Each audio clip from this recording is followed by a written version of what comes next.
April 19th, 1967, Surveyor 3 landed on the moon in the crater of Oceanus Procellarum, the ocean of storms. With Surveyor's electronic eye, we viewed the lunar surface. With its mechanical arm, we dug a small, shallow trench in the lunar soil. Now, on November 14th, 1969, 31 months after Surveyor's landing, men were leaving the Earth to land on the ocean of storms. Charles Pete Conrad, Richard Gordon, Alan Bean, the crew of Apollo 12, the second manned landing on the face of the moon. Their target? The site of Surveyor 3.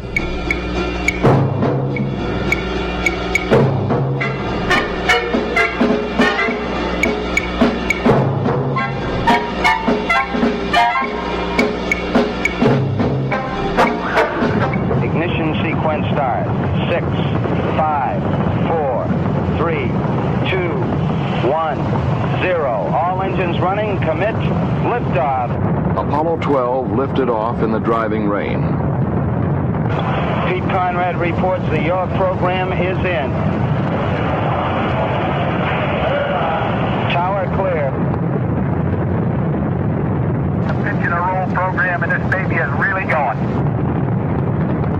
36 seconds later, lightning struck the spacecraft. I don't know what happened here. We had everything in the world drop out. I'm not sure if you get hit by lightning. Fuel cell lights and AC bus light. Fuel cell disconnect. AC bus overload 1 and 2. Main bus A and B out.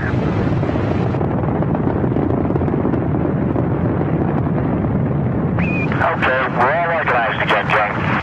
We've had a couple of cardiac arrests down here too, Pete.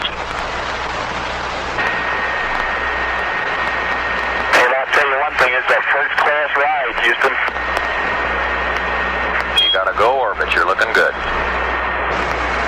In space and on Earth, they checked out the systems to be sure that the lightning had caused no damage that would endanger the mission. The time for commitment neared.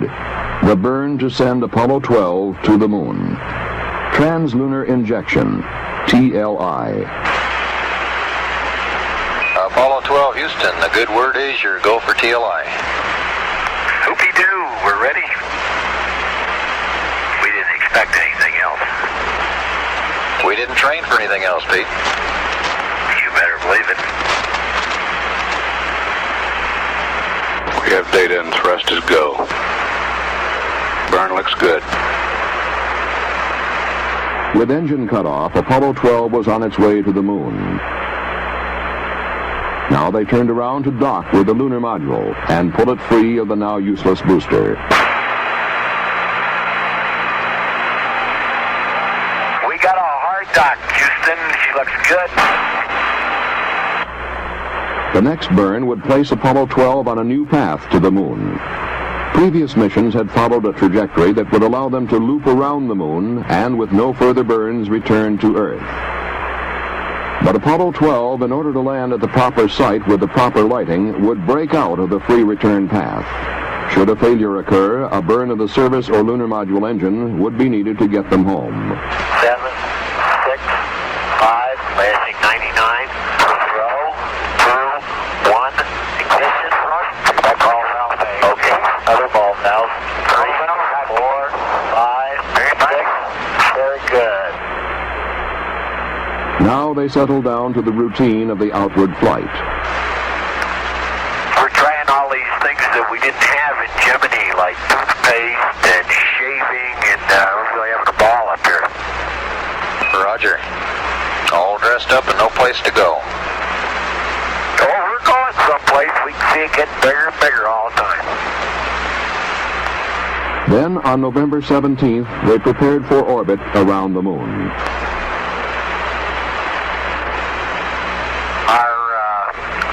To the left is not as apparent as our motion towards the moon, and therefore we have the decided impression that we're going right into the center of that baby right now. Okay, Houston, we're maneuvering to the burn attitude. Roger, we copied that 12.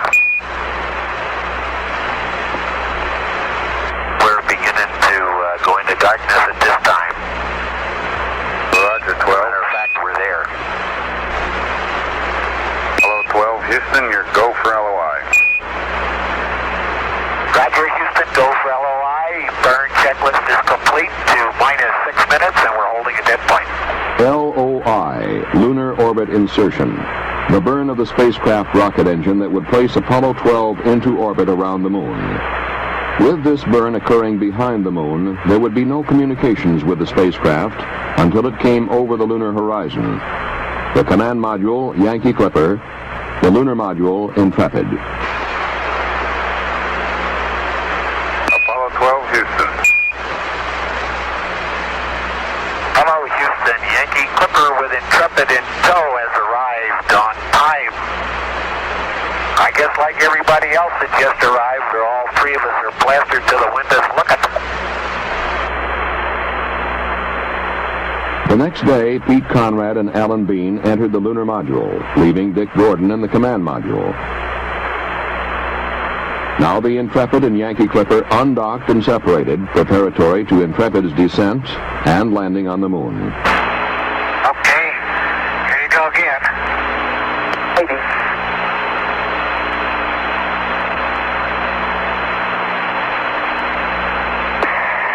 Back off, Dick. There he goes.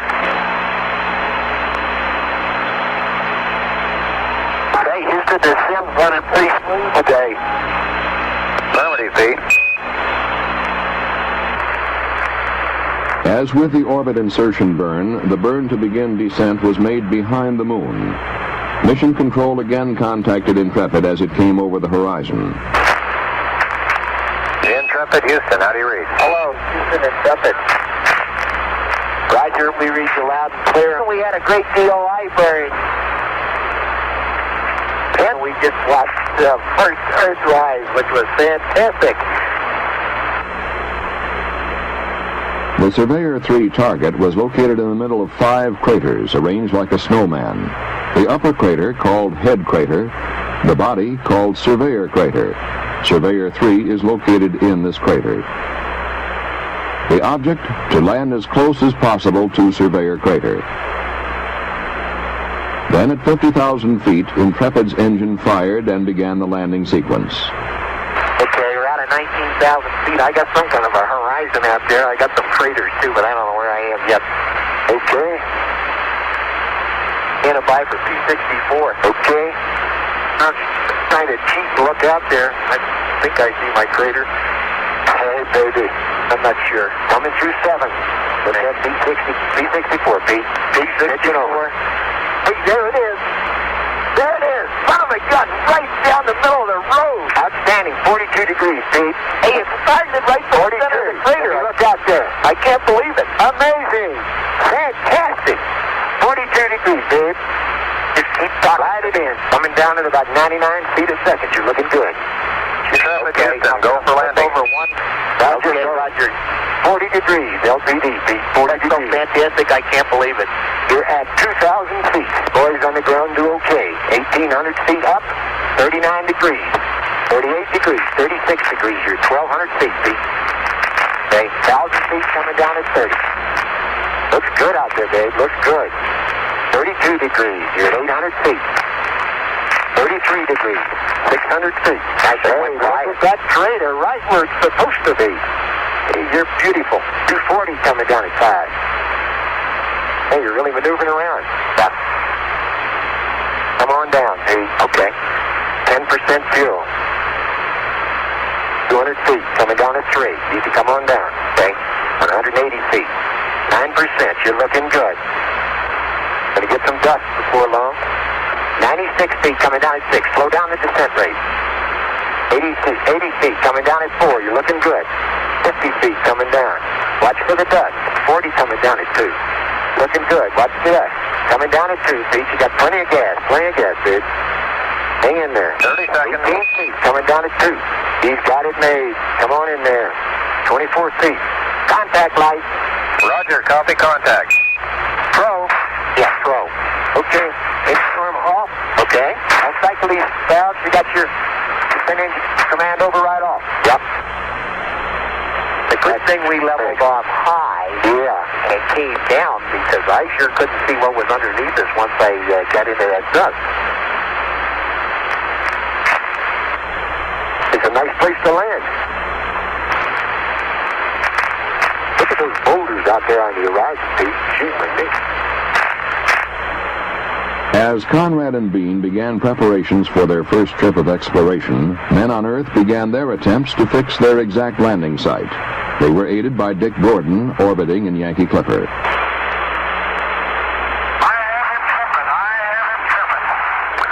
Well done, Clipper.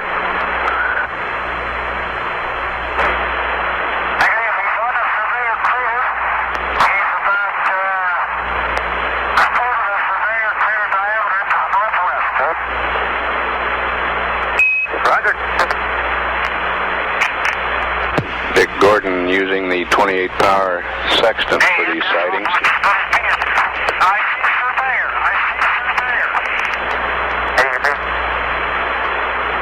Roger, Clipper. Good eyeball. Well done. A major goal of Apollo 12 had been accomplished. For before men can engage in meaningful lunar exploration, they must be able to select a precise site and get there. But now it was time to exit the Intrepid and begin the exploration and experiments. Conrad climbed out first.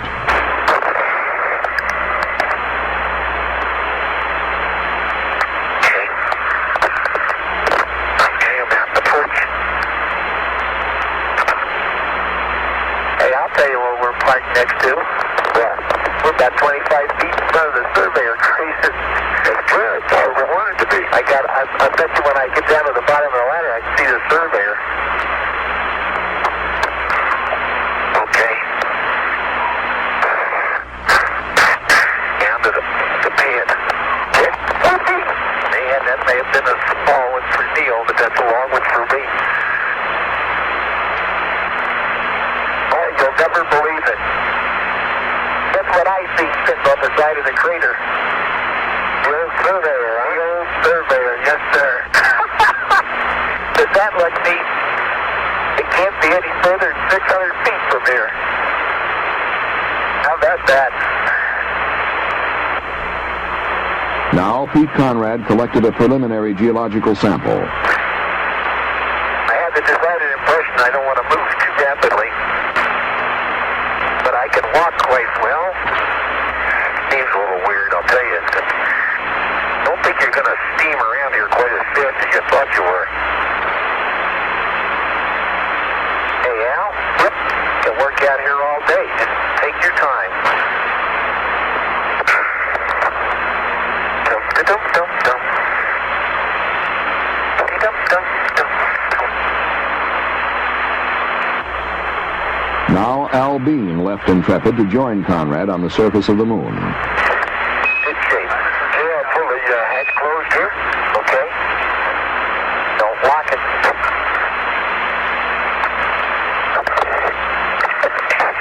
And if I'd have landed 20 feet behind where I landed, we'd have landed right smack in that crater. Inadvertently, the television camera was pointed directly at the sun, causing the tube to burn out, the only unsuccessful aspect of the entire mission. Pete, go ahead. Okay. Yes, we have the flag up. Like I said, I hope everybody down there is proud of it. Yes, we are to put it up. Affirmative, Pete. We're proud of what you're doing. They prepared an experiments package to be left on the moon, an automated scientific station called ALSEP that would send information to Earth for a year, powered by a nuclear electric generator. Okay. And we'll offload the ALSEP, I guess. No. We ought to be able to move out with this thing. They moved to the site selected to set up the station.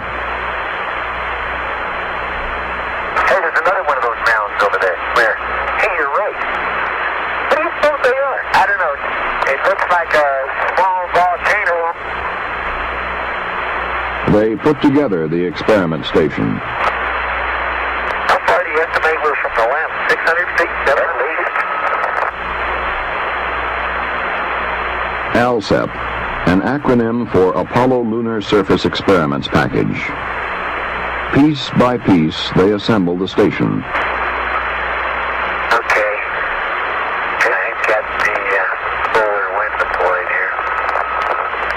the solar wind experiment, to measure atomic particles thrown off by the sun as they strike the moon. A device to measure the moon's tenuous atmosphere.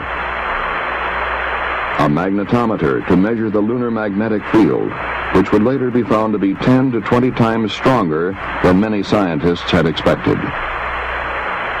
A seismometer to measure physical properties of the crust and interior. And the data station to collect the experimental measurements and transmit them to Earth. With ALSEP deployed, Conrad and Bean began collecting geological samples. Look out! There's a rock. Look at that. Son of a gun. They gotta have that. They drove a core tube into the surface to collect soil from various depths. Okay, I'm core tubing it right now. Kill. Auger it a bit and pound it. But now it's full length. We show you're 3 hours and 7 minutes into it, into the EVA, and we'd like you back to the LEM to start the closeout in 10 minutes. That's at 3 + 1/7. At the smoke to get back to that LEM, we're a long way.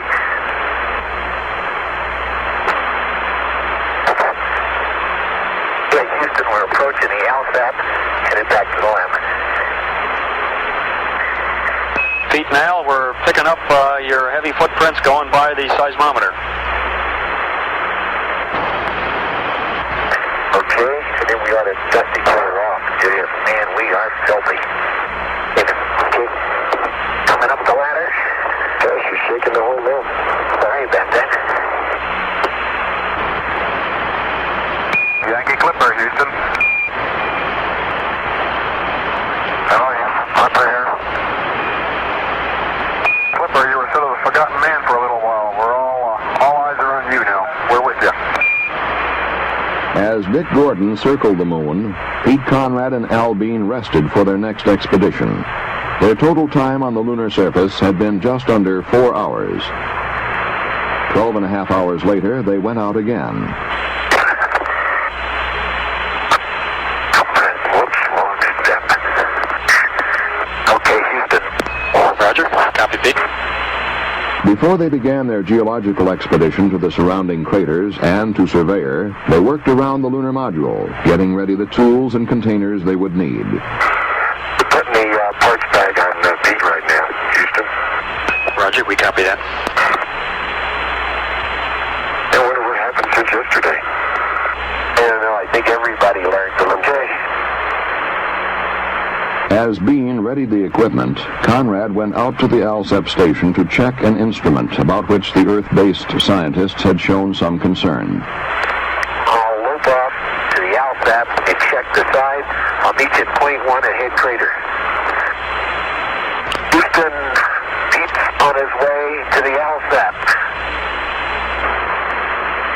After Conrad checked the ALSEP experiments, they began the geological traverse, during which they would cover about a mile and take samples from 6 craters. You get a big surprise when you look into this head crater, Al. It's a heck of a lot deeper than it looked, eh? There you go. That's a good rock. Hey, look at the tips in it, too. That's just going to be a good rock, Houston. Okay, Houston, I'm coming up on Bench Crater right now. Boy, there's some big fragments out here. What a fantastic sight. Al, look at the bottom of that crater. Here's some good rock samples right here. Come on. Well, we stop here and look at the chart a little bit more closely. Man, does that LEM look small back there. Pete, now we show you're 1,200 feet from the LEM. Okay. You know what I feel like, Al? You ever see those pictures of giraffes running in slow motion? That's exactly what I feel like. Got the decided feeling. I'm going to sleep tonight. Then they arrived at Surveyor, their target. While the Surveyor activities were a bonus, they were symbolic of the success of Apollo 12. Yeah, we're just going to move to the area.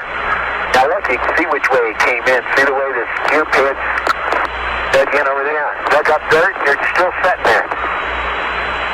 Okay, Houston, I'm jiggling it. The surveyor is firmly planted here. That's no problem. Okay, Al, we're ready to start getting a TV camera. Okay. All right, you see that material disintegrate. Hey, that's easy. Okay, 2 more tubes on that TV camera and that baby's ours. Done. There you go.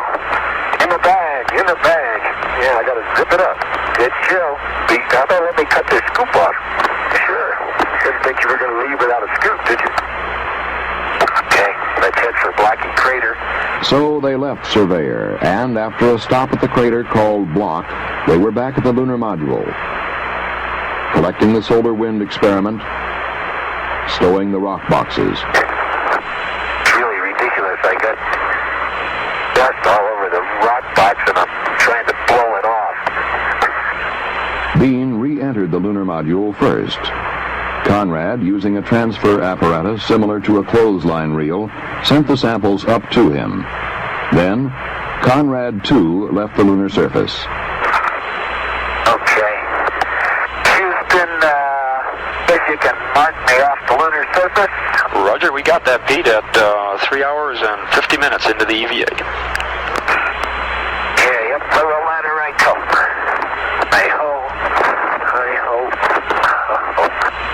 But there was no time to rest. The lunar module had to be prepared for liftoff from the moon and rendezvous with Yankee Clipper. Looking good, Pete. 3, 2, 1, lift off. And away we go. Boy, did it burn. Join. We're on our way. And at 1 minute, go right 20 feet. Okay.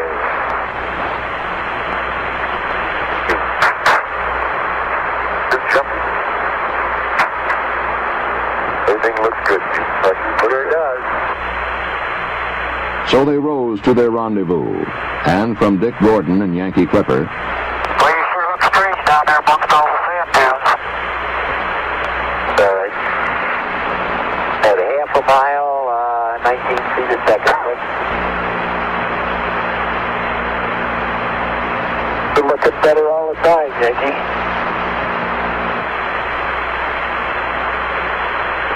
Okay, I'm down to 3 feet a second. Intrepid now station keeping with the Yankee Clipper. the two vehicles moved together for docking.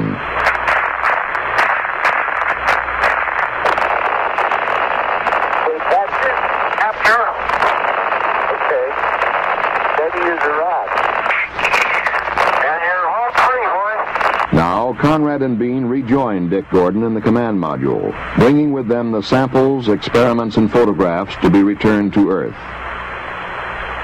The next step, jettison the lunar module, then send it crashing into the moon to help calibrate the seismometer left on the surface.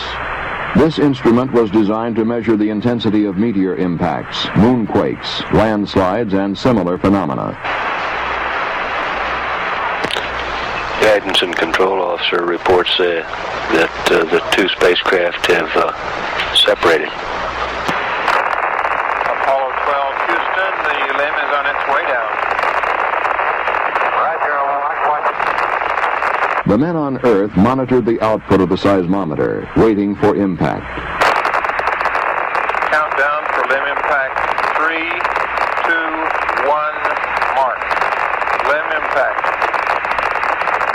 As for the meaning of it, I'd rather not make an interpretation right now, but it is as though one had struck a bell, say, in the belfry of the church, a single blow, and found that the reverberations from it continued for 30 minutes. After 55 minutes, the reverberations still had not faded completely. Apollo 12 continued its orbits of the moon, gathering photography for scientific study, including the Fra Mauro area, the landing site for Apollo 13. And then it was time to head back to Earth. Roger, bye-bye. See you on the other side. Have fun. The burn to send them home would take place behind the moon. On Earth, we waited for Apollo 12 once more.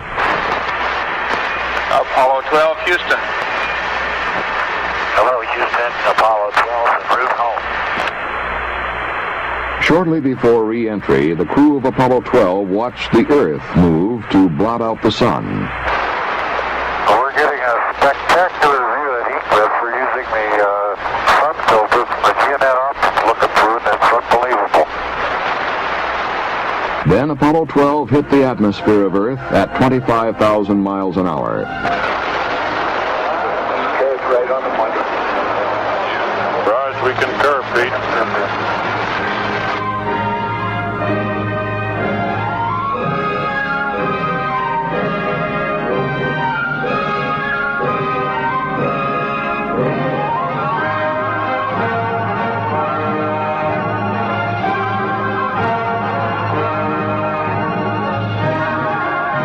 But the log of Apollo 12 does not end with splashdown. It only begins.